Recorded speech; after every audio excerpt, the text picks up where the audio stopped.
Madras North and Chennai Spotlight. Welcome you all. A warm welcome to our chief guest, Sreemoyee Piu Kundu. Happy to have you, ma'am, today. Welcome all the guests, hands of both all the clubs and prospective members. Welcome. And also welcome to our PDGs, PDG Goli and PDG Ramakrishna Jasa. Welcome.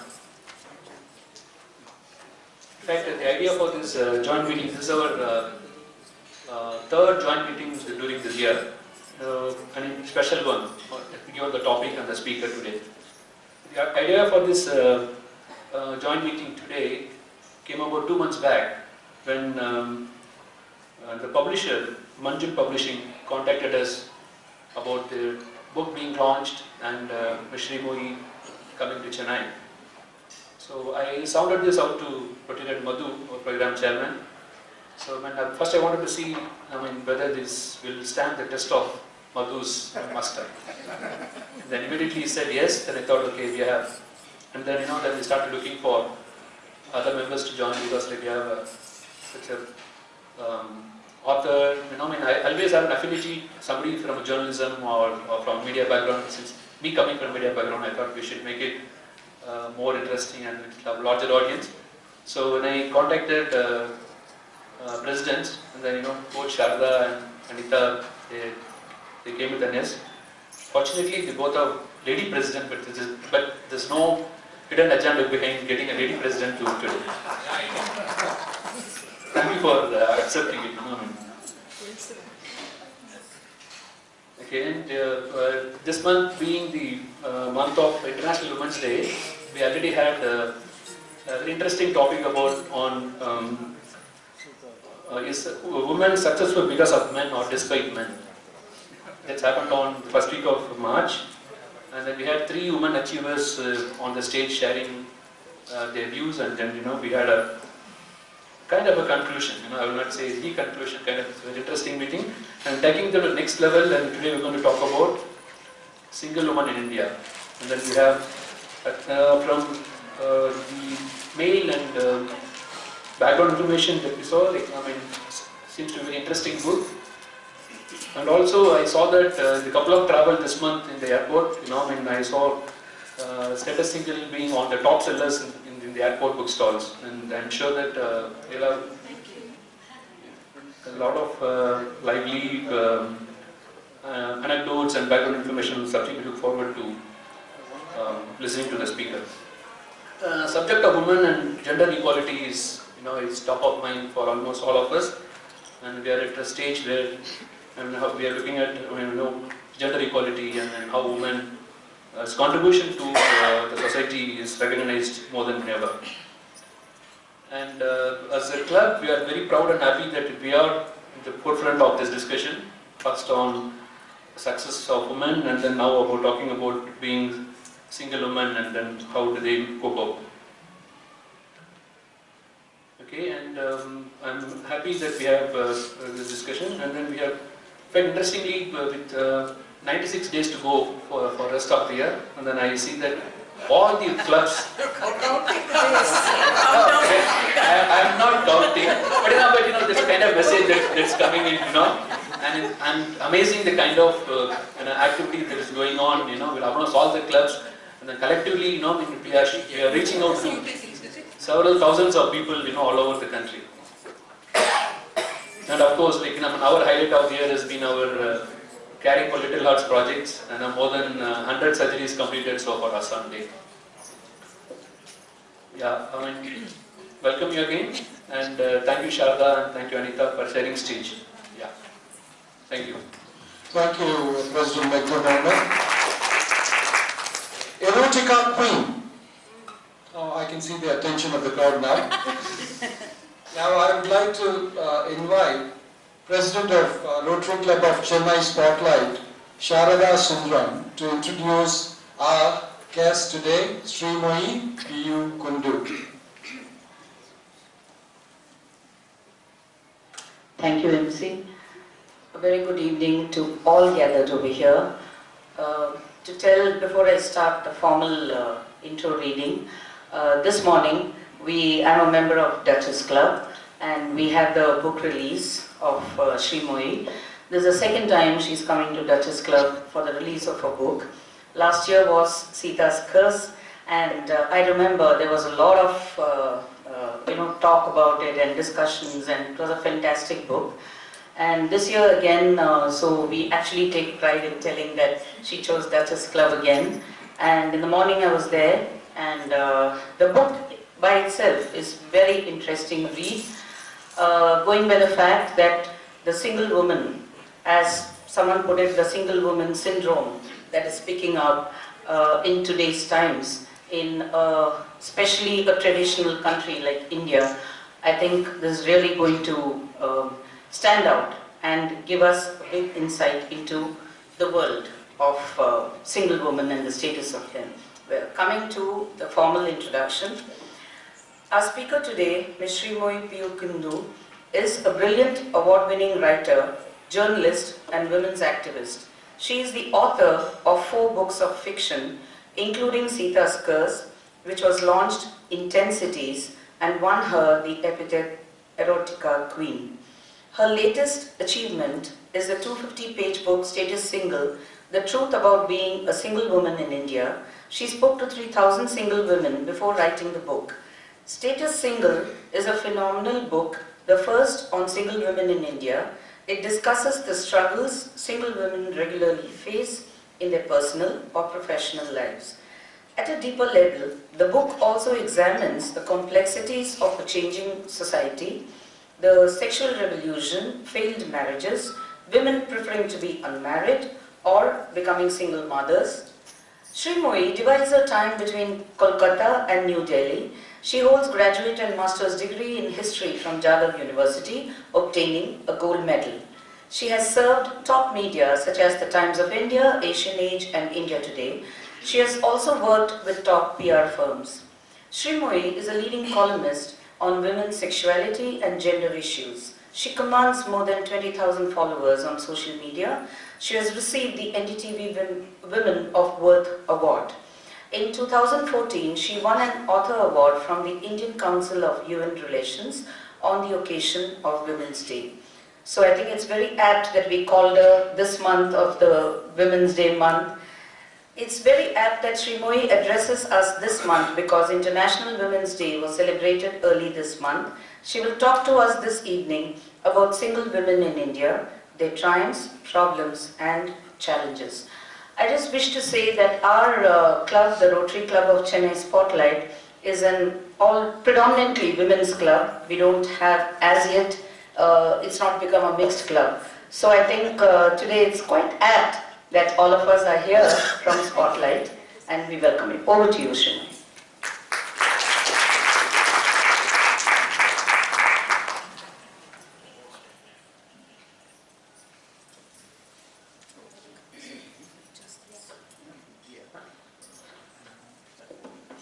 Good evening, ladies and gentlemen. I feel so wonderful that, while I was walking in, it was almost ironical because I entered a marriage hall with this book in my hand. It was almost like, an oxymoron of sorts.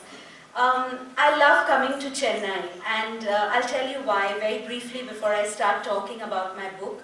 But before that, I just like I request before every talk, if you can kindly keep your mobile phone on silent, because I would be reading out small passages from the book, and it gets distracting if there's a ring of a phone or someone talking.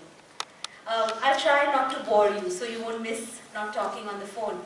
I was invited to Chennai 2 years ago, actually, not last year, by the Duchess Club for a book that is considered a path-breaking work of female erotica. And I find that epithet, very uncomfortable, erotica queen, or the first writer of feminist erotica, because India actually taught the world how to write feminist erotica. And we had men like Kalidasa write the most beautiful sensual verse on women. We had the poet Andal write the most beautiful erotic passages to gods, where she kind of celebrated the union of worshipper and the Lord. We have a fine history of erotic writing, and I was invited by the Duchess Club to talk about my book Sita's Curse. The reaction of my Delhi-based publisher was shock. And they were like, Sri, are you sure you want to go to Chennai? It's a very conservative city.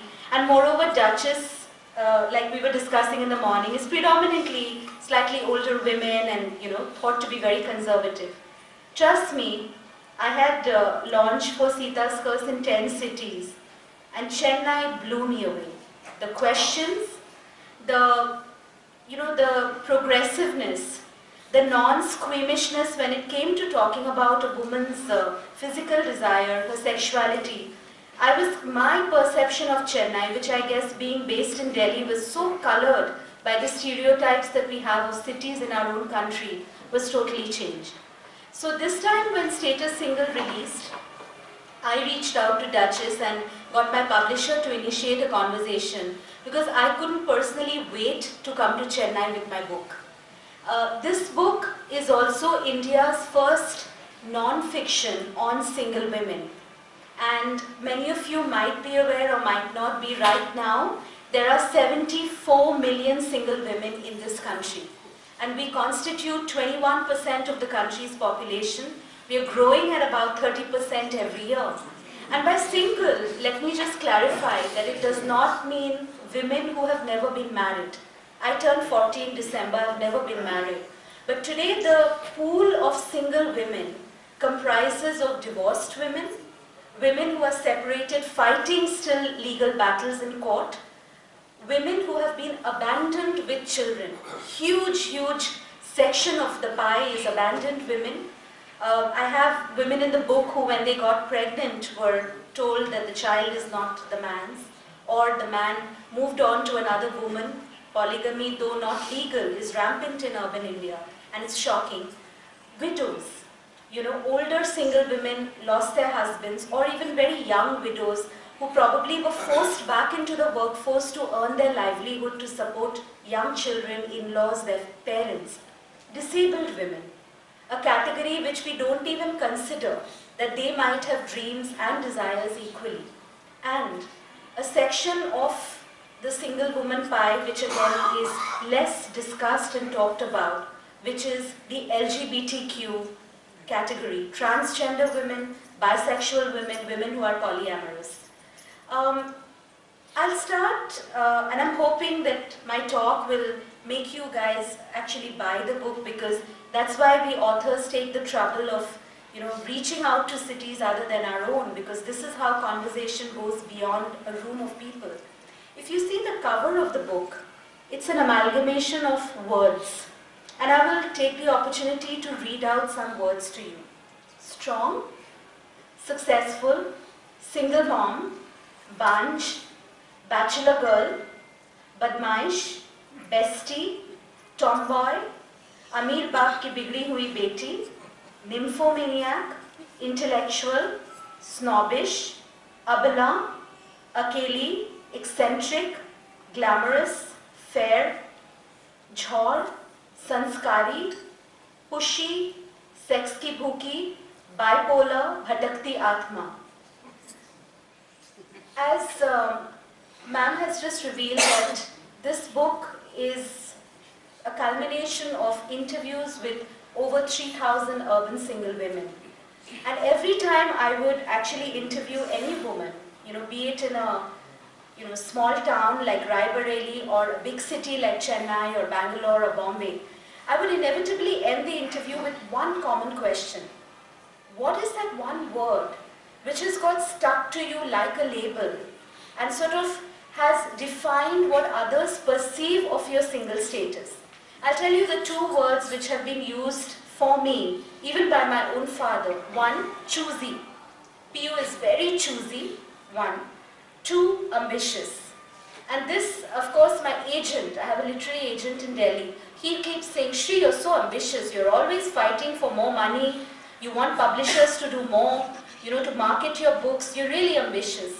What I've realized, and it's taken me probably 15 years of consciously being single, is that, these two words are never compliment for women. So if you're not married and somebody says choosy, it's like, it's really to me a derogatory word. So much so that when dad nowadays says it in jest, oh she's very choosy, I actually reprimand him. And I tell him that at 40, I deserve the right to be choosy. Everybody should choose, from life partner to job to condition, mental condition, everything should be a choice. Second thing, ambitious. I think, I recently met a potter, a Scandinavian potter, and she said something to me. She said, Sri, even in Scandinavia, I'm a potter. I make things with my hands. When I negotiate with galleries, a lot of them are always calling me very pushy and very ambitious. Words again on the cover. Because a woman artist is probably just meant to be bohemian and hippie and be in a long skirt. She's not meant to be a tough talker. So they see my work and they think, wow, so creative. And then when they hear me talking rates and what is the kind of space that my work should get, they're stunned and they call me pushy. So, from the labels to the journey, being a single woman, I faced a lot of stereotyping in India. I also faced struggles, and these struggles were very basic. I'll tell you some examples. When I lived and worked in Mumbai as a lifestyle editor with the Times of India, and at 25, I was an editor to a team of 30 people. When I went to see my first apartment in South Bombay in a place called Kolaba, my agent, he told me, my broker, that madam, ये आपका जो diamond ring है ना, आप left hand में पहनिए. I said, but क्यों? ये तो मैं हमेशा right hand में पहनती हूँ. What's the problem? Like, why are you telling me this? And he said, then it looks like an engagement ring or a wedding ring. I said, it is an engagement ring. It's my grandmother's. So he said, no, आप समझ नहीं रहे. आप bachelor girl है ना. तो bachelor girl का हाथ में अगर अंगूठी देखेगा तो आपको मिल जाएगा घर, प्लस आप अखबार में काम करती है. I said, what is the connection between my grandmother's diamond engagement ring, me working in Times of India, and this overarching term bachelor girl, which made me very uncomfortable? He said, आपको घर नहीं मिलेगा. And I argued with him, I remember, in that taxi, saying, मैं मिल के आपको दिखाती हूँ. And he was right. I think we looked around for an apartment starting from Kolaba, being very high-nosed about living in South Bombay, to Bandra, which is the queen of the suburbs, down to places like Borivali, Kandivali, even Thane, because I was just not getting a house. And the reason, was landladies, women, saying openly to my face, oh, you cover lifestyle. And that means you'll be a party girl, you'll be coming back very late in the night. Do you drink and smoke? So I said, no, I don't smoke, but yeah, socially I do take a drink. Fast. Like just dismissive. And I faced a real problem, and then I realized that when I went to office on the first day of work, 90% of my team, these is, urban, educated, professional, associate editors, assistant editors, senior correspondents, and some of them were actually, wearing a ring. Some of them were actually, taking a brother, like a lover, and saying in front of landlady, just say you're my cousin brother, or you're my uncle's son, or something like that. That was really to me an eye-opener, because I always thought, coming from Kolkata, that Bombay is a very cosmopolitan city where women are working, coming back late, it's safe for women to be out. The second single shaming that I personally faced was, as a 19-year-old, something which I processed much later. I suffer from a condition, we have a lot of women in the room and men, I'm sure you have daughters or wives and sisters, called PCOD. It's a polycystic ovarian syndrome, which is pretty common, affects about 1 out of 3 women in India. And I also have something called endometriosis, which is the thickening of the vaginal wall. Both these conditions make my menstrual cycle very irregular, extremely painful, and could be a deterrent if I were to ever have a child naturally and biologically. At 19, I had my first gynecological surgery. At that time, the doctor who operated me in Kolkata told my mother, get her married off by 22. After this, she'll not have a child. From that age down to the age of 35, at Delhi's top premier hospital called Sitaram Bhartiya. Some of you might be familiar with the name. We always somehow, my mom always chose women doctors. We always chose elderly women doctors just because we thought, maybe Ma thought they would be a little more compassionate, little motherly. Honestly, they were no better than gossipy neighborhood aunties because all they did was offer unsolicited matrimonial advice. So over the years, my mom and occasionally dad, who's come with me to the doctor, and I have gone to the doctor in stages of extreme abdominal pain, bleeding almost to the point of hemorrhage, or not bleeding for 8 months and my stomach bloated and I'm unable to breathe with the pain. And at 35, this doctor at Dr. Sitaram Bhartiya says to my mother, I think aap unka hysterectomy kara dijiye. And my mother is looking at the pap smear report, she's looking at the ultrasound, the transvaginal ultrasound, and she says, but doctor, why? There's no tumor. Like, what is the reason for this decision? And the doctor is irritated. She's actually giving instructions to her nurse about inducing a woman into labor. And she looks at my mother like, how dare you even question my judgment? Which is what a lot of doctors do when it comes to women and their bodies. You're not allowed to ask any questions. So, my mother, being a biology teacher, has always been very dogged in understanding what's wrong with my body. And she just tells my mother, Sreemoyee doesn't look like the sort who wants to settle down. So, I can just give her painkillers and I can give her Meftal injection and everything, but this is not going to get better. And at that time, in that excruciating, painful state, I remember, I pushed back my chair and I looked her in the eye, and I was extremely, maybe the pain had caused extreme emotion. And I remember clutching my tummy and telling her, I said, doctor, I have come to you to have my insides healthy. Please don't label me as a sort who doesn't want to settle down. There are women who are married at the right age by Indian standards, who have issues with conception, or women who are today choosing not to have children. It is your duty to keep my uterus, my ovaries, my breasts healthy. I don't want a lecture from you at this point. And you cannot tell me it is medically unethical to suggest a procedure which is not, it's not being governed by my reports. There is no indication that I need to have a hysterectomy. I walked out. I've probably speed dated about 40 gynecologists. Speed date as in I haven't actually dated them, I've just changed them a lot. Another time when, this whole single thing really struck me was a very dear friend of mine, a colleague in a PR agency, conceived. The man she was in a relationship with never used protection. A lot of Indian men don't like to use protection. There are a lot of Indian women who don't like their men to use protection. And she got pregnant. In her 4th month, it was discovered, and she chose to have it aborted.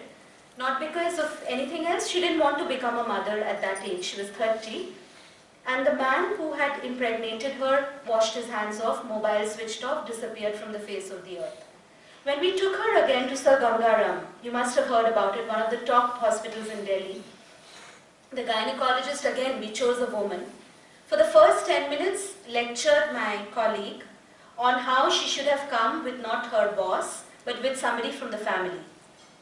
And the insinuation, when you say family, you mean like a father or a brother or an uncle. And then looks at me and says, have you tried contacting this guy? I said, ma'am, which guy are you talking about? She can't tell her family. And are you talking about the man in question? She said, yeah, she's 30. She should just ring him up, go and meet his parents. Just ask him to marry her, no. And really, we have a consumer forum where we can complain about hospitals. I know a lot of my friends have done that when a hospital has deprived them of a service which is, high-end and paid for. I think doctors like this need to be exposed, because this is against my privacy, and it is against, I'm sure the oath that they have taken to respect a man or a woman, his choices and his body. And I remember my friend went from pillar to post, for her abortion. Finally, I think in Delhi she did not do it. She went to somewhere in Haryana, I still remember, and in a small private diagnostic, she had her abortion, accompanied by 2 of her, once again, team members. You know, this book, I spoke about it in the morning, includes disabled women. I had the opportunity of interviewing a very, very brave young disabled woman from Pune called Shweta. Shweta, at 30, told her father that, "Dad, I want to look for a companion." And her father says, "Tu to langdi hai, tu to wheelchair mein hai, kaun milega tujhe? Theek hai, let us arrange for some money, we'll see." Shweta belongs to a Marwari family, and in their community they have these sort of community weddings where, you know, a lot of men and women, they meet and their families meet and so on and so forth. Shweta was the only disabled woman for 5 years who kept going for these sammelans, as they call it. And she met 1 or 2 men also in a wheelchair like her. Shweta today is 38. She's still not married. She has had relationships, and today she's one of Pune's top stand-up comedians. So one of her jokes is, she meets this really eligible guy who she likes, who is on a wheelchair, who has the same disability as she has, but his condition is even worse, in the sense that he cannot use his arms, you know, he cannot eat, he's dribbling, but Shweta likes him. She likes whatever she sees and feels. And she tells him that, "Look, I would like to get to know you." That's my bag. Yeah, so I would like to get to know you. And the guy nods. He's not very coherent. They exchange a few words, and then somehow, you know, his assistant fishes out his phone from his pocket. And he tells the assistant through gestures, "Just show her the photo." So Shweta thinks that he is showing her a photograph of the family, because there's a connection, both of them suffer from a similar problem. And suddenly the assistant scrolls and says, "Unko aisi ladki chahiye." Shweta says, "Acha."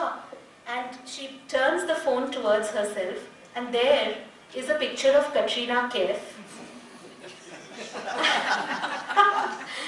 And Shweta tells me, almost choking at the end of the sentence, that, "Shri, look at the hypocrisy of even a disabled man. I am ready to be his partner. I am ready to accept a man. Fine, I am also in a wheelchair, but his condition is worse than mine. I will have to, at least I can use my voice, I can talk, I am working in my dad's business. He cannot do anything. He has to be lifted up and taken to the toilet by the assistant. He wants Katrina Kaif."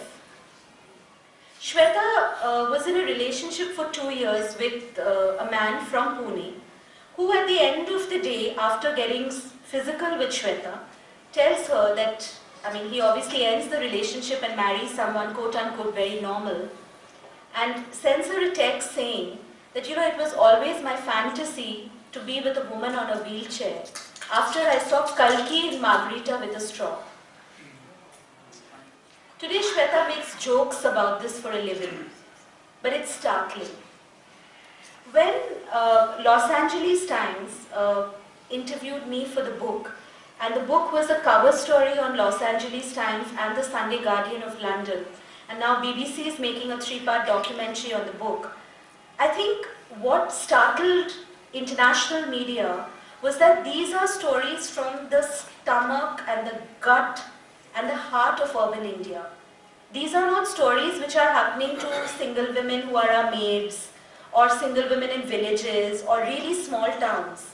There are single women in cities like Delhi, and I will read out some of the extracts to you, who, for instance, the arranged marriage market. And we all know, I just spoke to a father who had bought a copy of my book, and before coming here, one of the ladies who was at the Duchess Club meeting, she told me that, "You know, Shri, I've bought your book and thank you for writing a brave book like this. My daughter is 27. I take the onus of, for the last 2 years, pressurizing her. She's met over 30 men for marriage. Because I am petrified that in a very conservative Tamilian Brahmin community, after 30, it will be very difficult for my daughter to get a guy." And she's also a software engineer who's now done her MBA. And she travels a lot, and, you know, people will start putting aspersions on her character after this. The gentleman who spoke to me a couple of minutes ago said that after a certain age in India, it's a little difficult for the daughter to get married. And that's not exactly untrue. Because when my parents were looking for me, and I remember I was in Bangalore at that time, I met the guy. He was a vice president with SAP. He came in an Audi to meet me, and we met at the cafe, I think it's the Barista on MG Road, which is beneath Barton Center, beautiful open-air barista. And he came in his Audi and he said, well, that's my new Audi. And I had just got off my auto because parking is a nightmare on MG Road. And I said, dude, that's my auto. So we met. The first question that he had for me was, so Sreemoyee, you are an editor. I said, yes, I am. I am the resident editor of a newspaper with over 100 people. And he says, don't mind, I'm going to ask you something. I said, if I mind, will you take back the question? He said, no, but I have to ask you, it's important to me. I said, okay, shoot. I thought it's something to do with me, my family, my parents. He said, are you a virgin?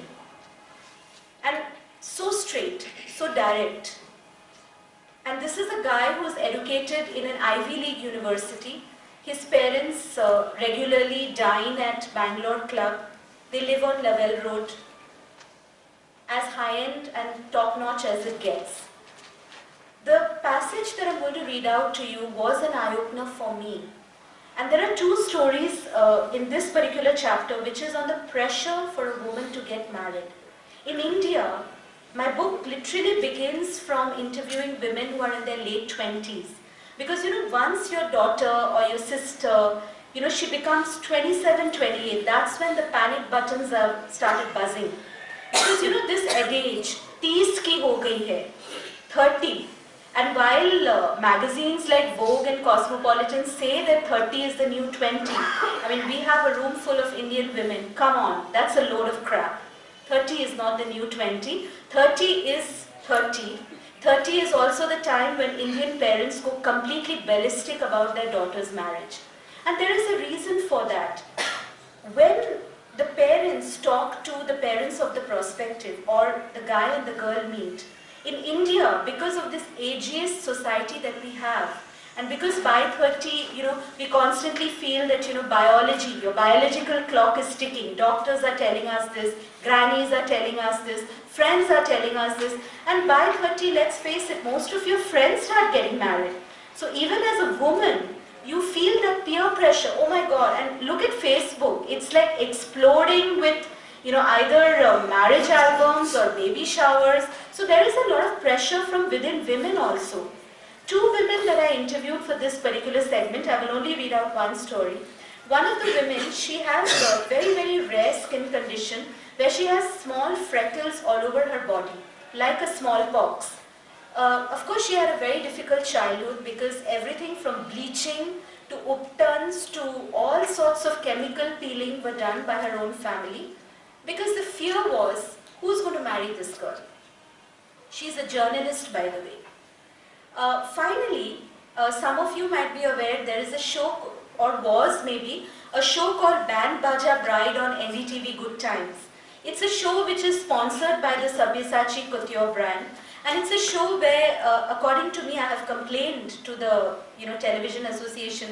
It projects a very, very skin-deep notion of marriage, where women come to the show with the men they are going to marry, and they say that I have this, I have double cheek, or my chin is too much, or I want to be fairer, my hair in the front is thinning, and they have cosmetologists who correct that for a woman, so that she looks like a princess on her wedding day. But according to me, that is really, we are reinforcing the stereotypes of the Indian society, which if you just turn to probably the matrimonial section of Hindu on a Sunday in your city, what are you going to see? Looking for fair, thin, good-looking, convented, MBA, engineer girl. Yeah. Same caste. Same caste, right? Caste is important in this part of the country, I guess. Same caste. Finally, this girl, she went to this doctor. She spent 2 lakhs in trying to get those freckles removed. Because she had seen it on TV. Somebody like her became quote-unquote normal. What happened to her was she finally had 3rd-degree skin burns. had to be hospitalized for 3 months, could not move her mouth. There were so many burns down to her breast, navel, everything. And she tried to kill herself. Because she had to give up her job. She was, as it is, considered a freak in her family, ugly, not womanly enough. Now she became like a Bhayanak Dayan. Those were the whispers which, when people saw her, they screamed. The other story that I'm going to tell you is, whenever I read this out, it elicits a lot of shock. And, people are very scandalized when I read this out. And therefore I will read it out, because this is really, as I said, the gut of urban India. Born and raised in an unwieldy conservative UPite family, and having grown up watching her mother face the painful ostracism for not being able to deliver a son, including her paternal grandmother trying to fix the father's marriage to a younger woman, I meet 34-year-old top-notch marketing professional Neeta Mathur in an upscale South Delhi cafe. She is barely a month away from her wedding, meticulously arranged by a family astrologer based in Kanpur, her hometown, who also organized elaborate havans and performed a ceremony called Kumbh Vivaha, in which Neeta was forced to marry a peepal tree, symbolic of the Hindu god Vishnu, to remove the cursed Mangal Dosh from her chart, believed to be unfavorable for matrimonial relationships and also feared to be responsible for the untimely death of the spouse. But Neeta and we are not here to discuss Indian astrology. I grew up with a deep-seated guilt that I was a girl. My father is the oldest in a business family that had always prayed for a boy so as to secure our line of inheritance. At times, I wished I'd died at birth itself, because all I ever heard were curses, never quite receiving the affection and tenderness that an older granddaughter is supposed to get in any family. I just wanted to get the hell out of Kanpur. I fought with my father and my uncles so that they would allow me to come to Delhi to study and get an MBA degree.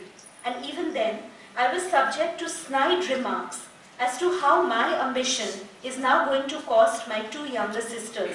My male cousins adding, "Look, there'll be no money left for your dowry and theirs, and that I would only possess a tree as my husband."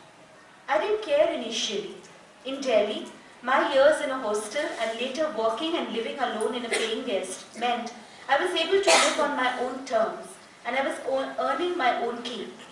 I also started dating on and off, and physical intimacy with men felt hugely liberating. It was, perhaps in some way, a reason to get back at the closeted patriarchy that I had dealt with as a child, that always asked me to cover up, not come back home late. My father, I remember, had once beaten me severely one evening with his walking stick, seeing me come back with my cousin brother's best friend, Sharad Bhaiya, who I tied Rakhi to, screaming at me and calling me a randi. I was 16. He was quick to blame my mother. He screamed, "Tumne hi ise itna chhoot deke choda hai." Neeta takes a minute to compose herself before continuing with her story. Turning 30, still being single, working in a big bad city like Delhi, living alone, definitely proved to be a stigma for my parents, because now my sisters were also asking and demanding the same freedom. So they started pressurizing me for marriage. My mom always wept on the phone, warning me that life as a single woman, though seemingly attractive right now, would come back to haunt me later. She'd always bring up how my irreverent behavior was going to affect my sisters. Honestly, it was more for them that I agreed to an arranged marriage. I'd created enough controversy in my community, and I wondered if the impact of my freedom would lead to a lifelong imprisonment for my sisters. There is a brief spell of silence before Neeta returns to the topic that has brought us here this evening. I really didn't care about it, but because I belonged to a severely orthodox small-town UPite family, I couldn't confess to my parents and my would-be that I was not a virgin and that I had been sexually active. It also happened to be the first question my to-be dulha asked me when we were granted half an hour to ourselves after our parents had met and liked each other and our kundlis had matched. We had also seen close to 25 boys by then, and probably my profile existed on every matrimonial site in the country.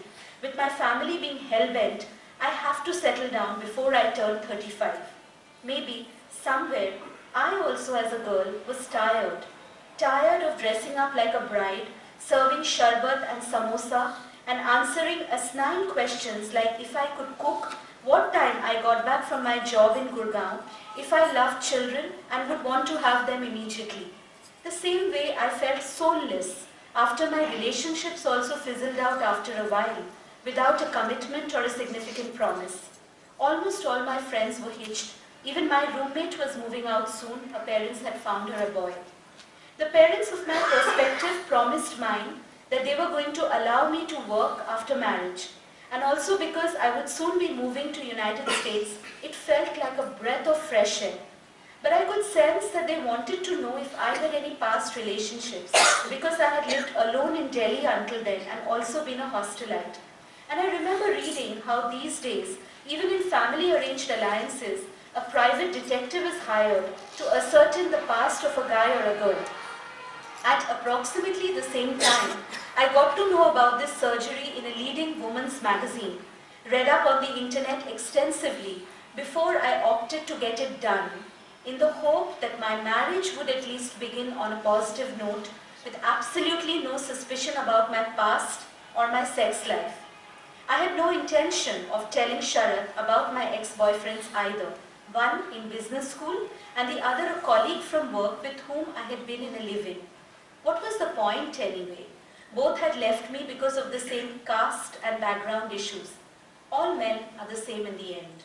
Neeta's daring decision to go under the knife in a West Delhi clinic burnt a hole in her pocket as she shelved almost 60,000 for a half-an-hour procedure that promised to restore her hymen to its immaculate condition.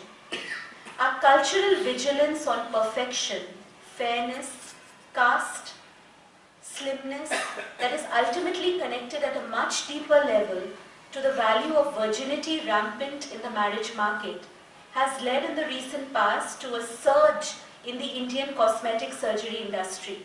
Single women today are opting not only for lip tucks, rhinoplasty and breast enhancement, but also for hush-hush hymen reconstruction surgeries that are steadily on the rise.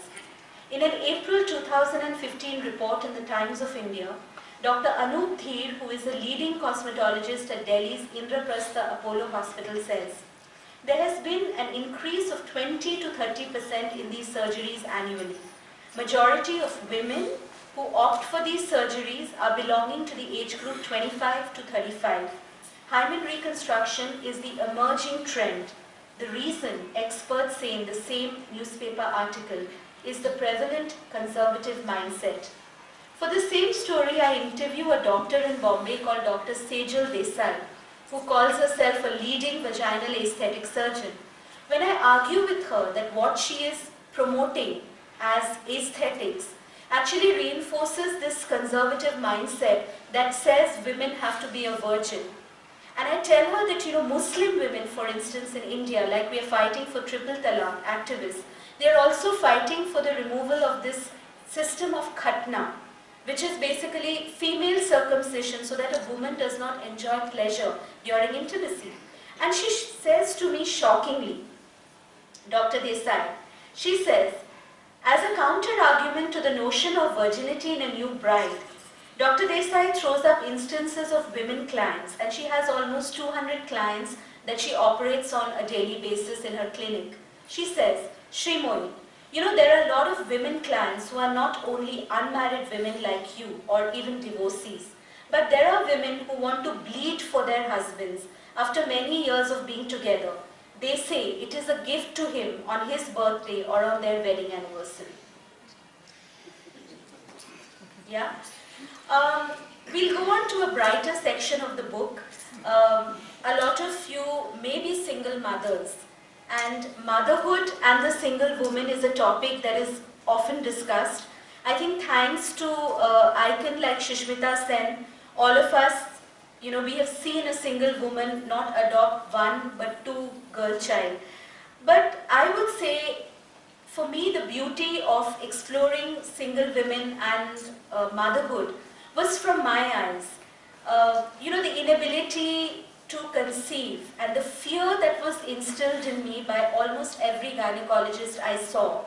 So much so that I remember I was dating a guy, and one of the reasons he gave for breaking up with me was that he said, you know what, Sri, we'll have to spend a lot on IVF.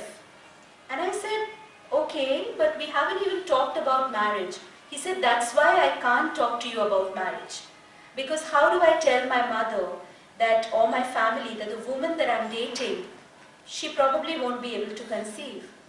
And I looked at him and I said, but you're not a doctor, are you? I mean, unless we've not discussed that. He said, no, but you write so much about your PCOD.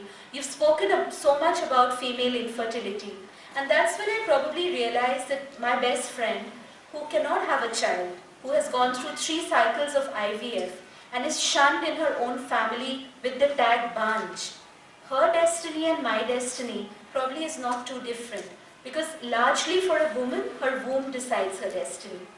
The stories of single motherhood in Status Single are fantastic, because we don't just have women who've adopted, and there are stories of women like that, but also stories of a filmmaker in Kolkata, for example, who, when she turned 40, was told by her own mother that, hey, either you really want to be a mother and your biological clock is ticking, what have you thought about it?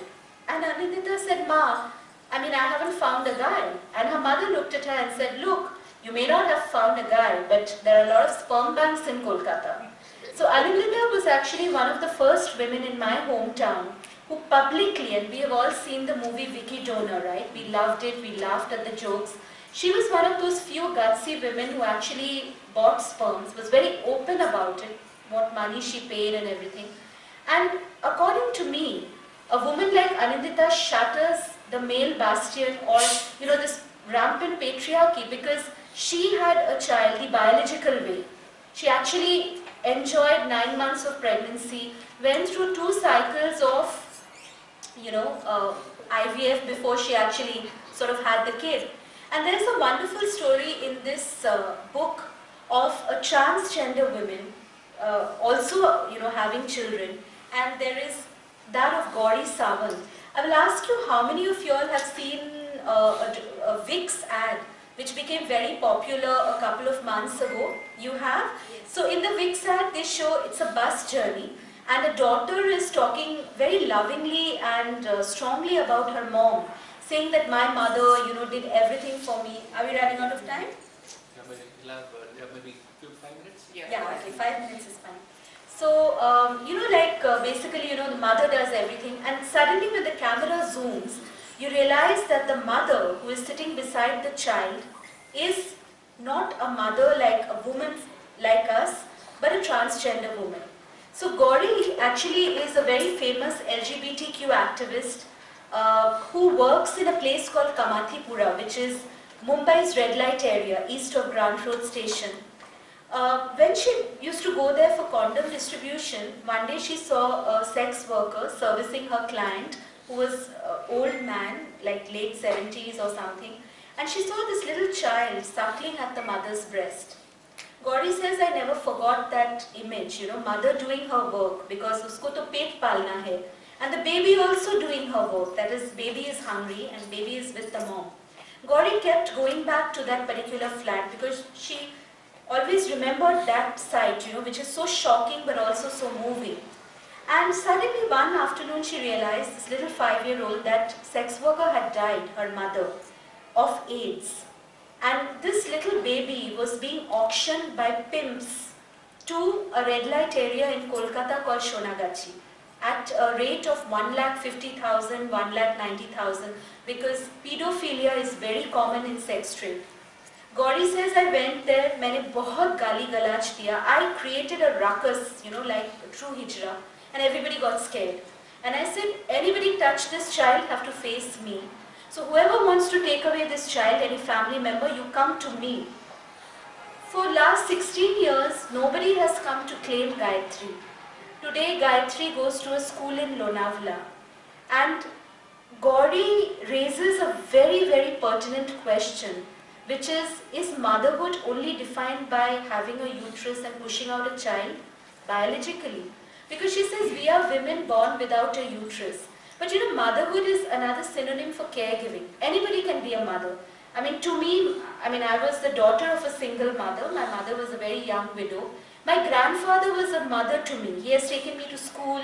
He has given me bath. He has even, when I had my periods for the first time, he is the one who told me this is the way you should keep yourself clean. He was like a friend to me, and now it's my father. So his caregiving is in a gender neutral role, as it should be. So, you know, there are many aspects of being single. There's a wonderful chapter which is almost coming at the end of the book on single women and entrepreneurship. A lady, Parveen, right, if I can take your name, ma'am, came and told me about her journey as a widow and how she, you know, started door-to-door sales of jewelry to support her family.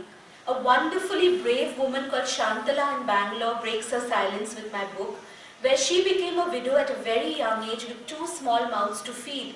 And she was in an abusive marriage, had been estranged from her husband who finally died. And she found herself to be the primary breadwinner. She had no education. She was only class 12 pass out from Bishop Cotton's. She started giving English tuition, and her English was very good. And she realized that not just students, but even in government offices, sort of soft skills training, in offices, you know, typing, DTP, receptionist job, she could teach that. Today, Shantala is a CEO of a business empire. She employs a lot of people in her company. She is doing all the soft skills training, 90% for the Karnataka government, even doing work in this city.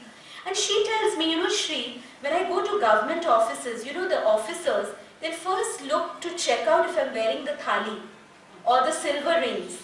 And they'll tell me, why don't you come to a resort with me this weekend and, you know, we can talk about the deal. And she said, even my women friends, you know, some of them who are married, you know, they tell me, to hame to pata hai yaar, kaise tujhe kaam milta hai, you always dress up so glamorously and, you know.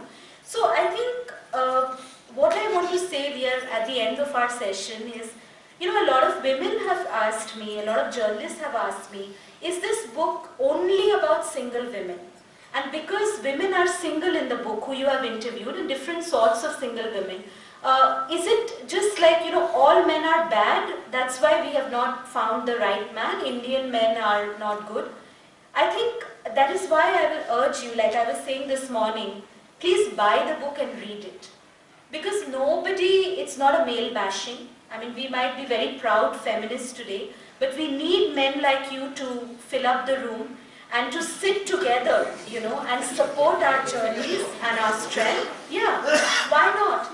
And also I think, you know, this is not a married woman versus single woman debate. And I've said this on national television as well, because women, even in their marriages, are sometimes extremely single.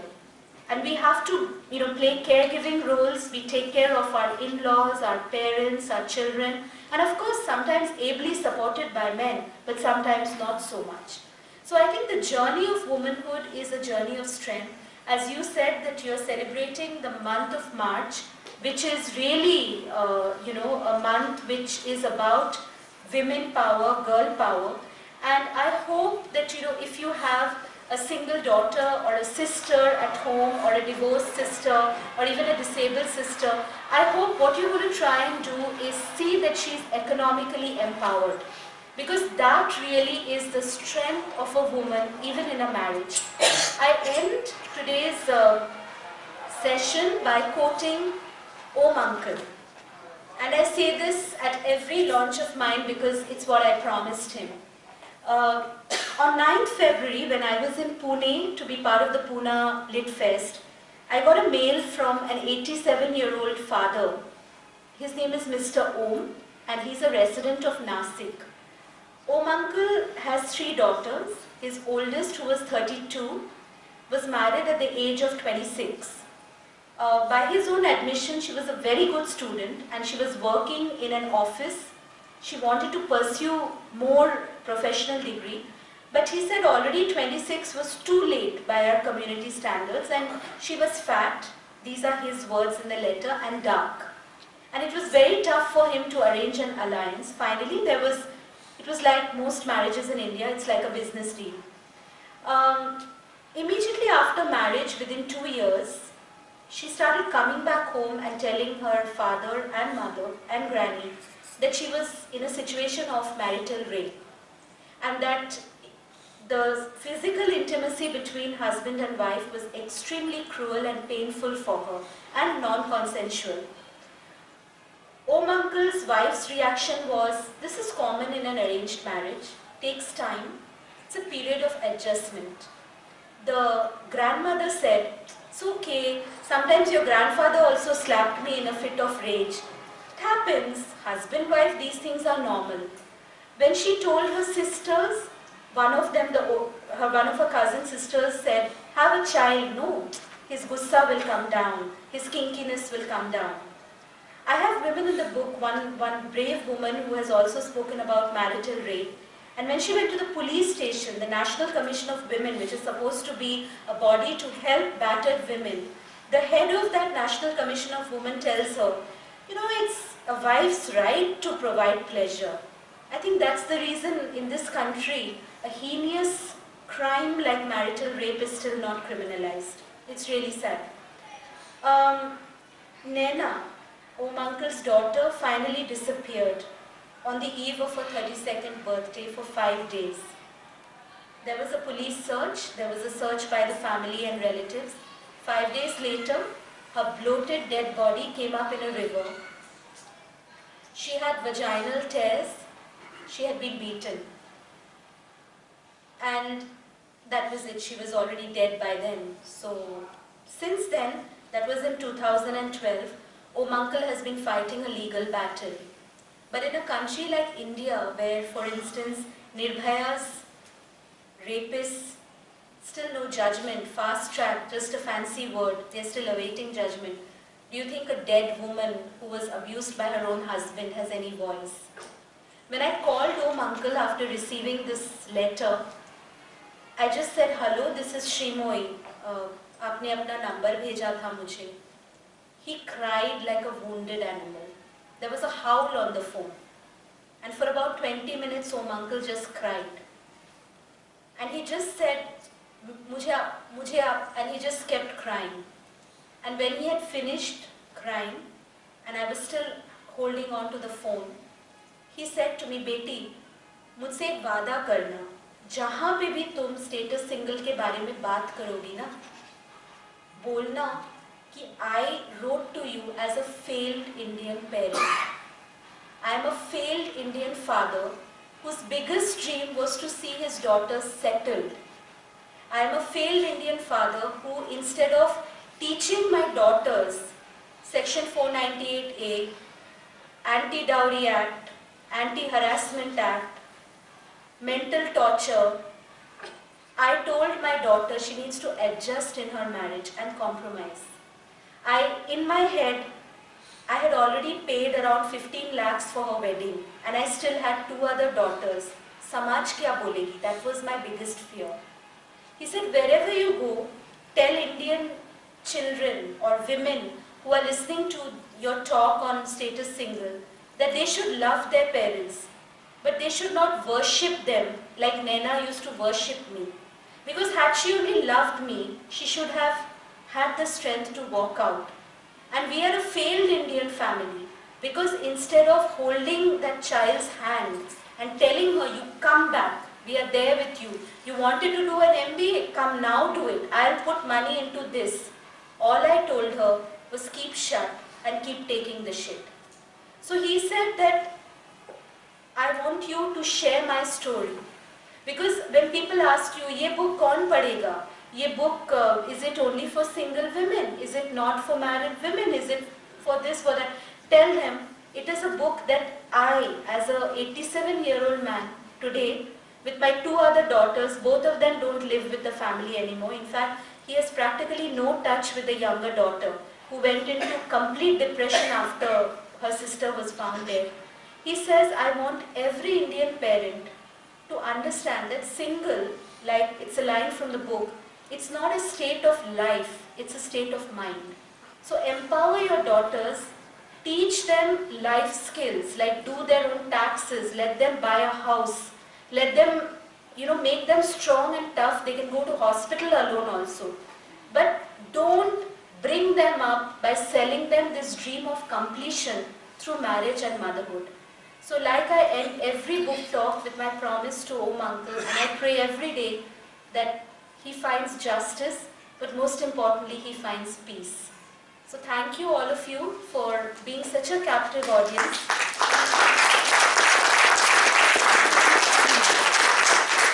And I'm hoping that today all of you or most of you will pick up the book and you will understand that the girls in the book are not male bashing, they are not crying over spilled milk, they are proud, strong, successful, beautiful single women who are or could be a part of your own family. Thank you. Good evening. Thank you, Sri. See, that's the mind voice of the audience there. Indeed, it was an explosive talk. And I think it was a Roop's moment when I started along with Erotica Queen. You hate being labeled. I hate It, our Rotarian Matthew is a very meticulous person. He did pick up the word from after interviewing you, I suppose. It should have been in a question and answer session right now. Do we have time for that? Two questions? Maybe two, yeah. Couple of questions and let us make it short. And anybody wants to? How many languages this book has been translated?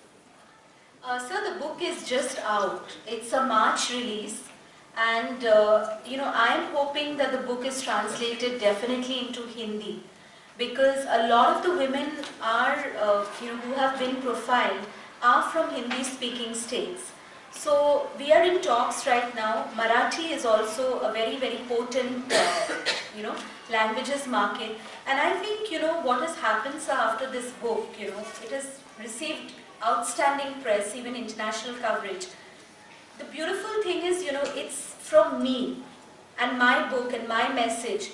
It is, like the Sunday Guardian calls it, it's the beginning of a movement of women in this country. And like I said earlier, that this is such a powerful year for women because globally we've had the Me Too campaign, right? Hashtag Me Too. You must have seen it on Facebook, where stars like Kate Blanchett and Gwyneth Paltrow talk about sexual abuse at the hands of a man called Harvey Weinstein, who's one of the biggest Hollywood producers. But you see in India, there is a hushed silence. So I think a book like this also sets the ball rolling. I've started an online community called #StatusSingle on Facebook, and God willing, with more organizations and cities, I just want to interject here. The person who asked it, he is a publisher. He's a very famous publisher from Tamil Nadu. He has published a lot of books, translated ones as well. So take mine then. Yeah, because that's what I said, that you see the thing is, the more platforms authors have, especially writing on issues which are like this, the more the word gets out, and more people reading it leads to more discussion, debate and conversation, and hopefully then policy changes. Because we just, to say, oh, we are forming a community of single women, and ultimately what we are doing, putting sari pictures. That's not the idea. Really, I think the idea is to form a community of support so that we have lawyers, we have doctors, we have, publishers, we have, men, women, transgender people, LGBTQ, so that women in, say, bad marriages, they are strengthened by our survivors. That's the idea. So I'd love to talk to you about this offline. Thank you. Anyone? Last question. See, many women in India, they are trying to avoid the harassment. They are not coming out. We are ready to help. How to bring the woman coming out from the harassment? So, they are trying to solve themselves. They are just hiding that. See, I'll tell you one thing. I have a couple of women friends in various cities. I have lived now in 4 cities. They are in very bad marriages. 2 of these women are regularly, physically also hit. But you know, next morning they will put on makeup, put on their Gucci glasses in Delhi, and they will be posing with the husband on Facebook. So you know, I think the root of the problem is the social security and sanction that we think marriage gives a woman. Because see, the truth is, I have interviewed now over 3,000 women, sir. Nobody likes to be single. You know, I had in June, when the book came up for edits, the first round of edits, right? There are many rounds, you would know. 35 women backed out from my book, and it was a crisis for me because there were some chapters which became like hollow. And the reason for that was fear. What will my parents say? Later on they felt scared. Like I said, we worship our parents. And these are educated women. These are not some villagers. One. Two, they are scared in their workplace. Oh, I'll get labeled a single woman. Three, they have met men. Like say for marriage or you know whatever. They are frightened. The men are telling them, we are not okay with you being part of a book and talking about your past. So, you know, the stigma which is attached to being single, that needs to change. So that, you know, as I said, the community that I intend to start and the movement that I want to, you know, take forward is a movement where a woman can get support. So there are women who have children and fall out of the workforce. Men, sometimes the men don't tell them that you quit your job. Women do it. Because when you have a child, you feel that onus is more on a woman, that who's going to bring up my child, homework, exam, maybe husband has got a transferable job. So we have the highest attrition rate in the workforce. So, you know, we need to form a community which tells women that it is okay to be on your own and stand with dignity. According to you, you think men are the worst enemies of women? Not at all. Or women are the worst enemies of? See, firstly, the word enemy, I think, is a very strong word. I think we are in a century where we need comrades. We don't need opposition. I mean, opposition is good, keeps us on our toes.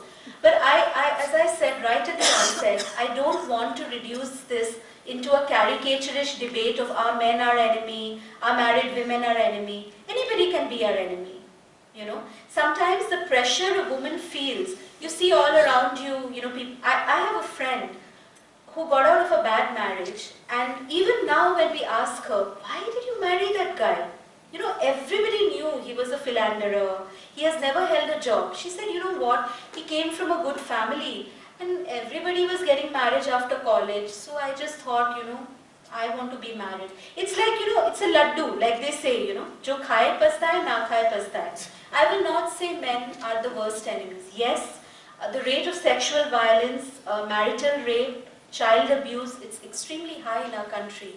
And the truth is that men rape us, right? But the truth is also that in this country there are small boys who are molested by relatives who are women in the family. So let's not make a cause which is so important, bring it down to its lowest common denominator. As I said, I have wonderful male role models. My mother was a widow who found love at the age of 41 with a man who's 13 years younger. And he was a South Indian from a very, very conservative Andhraid family, married my mother, who has given me the love and protection of a father, and he's a friend. So I in my life have seen there are men in this room. Maybe everybody is not relating to my talk, but I think even 5% buying the book, you know, like one gentleman bought it for his daughter, right? I mean, that's such a compliment to me, you know, so it's wonderful. And women, yes, sometimes women are mouthpieces of patriarchy. There are women who are mothers in this book who have told a daughter who is coming out of a battered marriage, "Abhi tum ghar mat aao, behan ki shaadi agle mahine hai." So women have to, you know, break that chain of patriarchy. It's not easy. So a mother is only applying bleach on this daughter's face when she's 5 years old. Because somewhere probably the mother faced lot of problem in getting married herself. Maybe the mother is a dark lady or fat or not physically, you know, beautiful like society expects. And maybe everybody is giving tana only to that mother. कि बेटी कितनी मोटी है यार, इसकी तो बाद में शादी नहीं होगी, कुछ करवाओ बेटी का, इधर करो वो करो. So women, see, we have to stand up. being a good mother and raising a strong, independent woman also means standing up to the patriarchy of your husband, your in-laws, breaking the cycle of patriarchy. So if your husband is called, like I have a friend whose husband, she's on the heavier side, in a public gathering like this, he calls her moti bhais. So many men do it.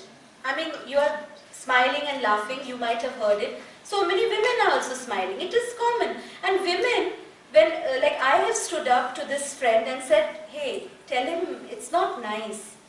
So she says, it's a joke between us, yeah. He doesn't mean it. He can't say that to you. It's extremely sexist and it's rude. He can't say it. But are you standing up to your husband and telling him publicly, please don't call me this. I have a name. I don't call you mota bhais, no? So you respect me, my body, and call me by my name. I have a name. So this is not a man-woman debate. It's a debate about a human being and equality.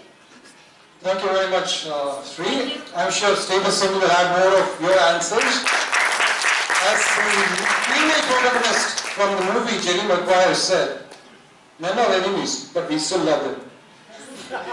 Anyway, it's time for memento. I will call upon Rotarian Madhu to present a small memento to our guest speaker. Followed by the other Rotary clubs as well.